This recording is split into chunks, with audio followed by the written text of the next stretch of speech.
अस्सलाम वालेकुम। जावा न्यूज़ सराय में खुश आमदीद। सानिया सराय की FIR दर्ज दफ़ा 302, 324, 447, 511, 148, 149 दर्ज। आज होने वाले सानिया की FIR सराय आलमगीर थाना में दर्ज। बेहतमत जनाब SHO थाना सराय आलमगीर गुजारिश है कि दैया का रिहायशी हूँ और ज़मींदारी करता हूँ, जिसमें उन्होंने कहा है कि अपना नाम जो बताया है अनवर वल्द बूटे खां बताया, और वो कहते हैं कि मैं घर पर मौजूद था और जलील बुखारी मेट्रो वगैरह वाले तुम्हारी ज़मीन पर कब्ज़ा कर रहे हैं, उसको उन्होंने इतला दी। और उसके साथ वो मोहम्मद अनवर वल्द वारिस खान, मोहम्मद सरवर वारिस खान, अब्बास वल्द शौकत और तनवीर वल्द अब्दुल खालक, मोहम्मद अनवर वल्द बूटे खां कौम राजपूत सकना चूरा करियाला अपनी ज़मीन पर पहुँचे तो वहाँ पर जलील बहारी वल्द नामालूम ट्रैक्टर मेट्रो सिटी मुसल्ला क्लेशरकोफ के साथ मौजूद थे।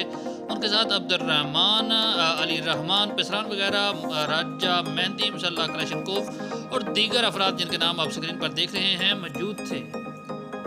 दर्ज होने वाली FIR मुस्तकबिल में क्या रंग दिखाएगी ये तो वकला ही इसके बारे में बेहतर जानते हैं, क्योंकि FIR में दफ़ा 302 के अलावा कोई ऐसी संगीन FIR दर्ज नहीं हुई।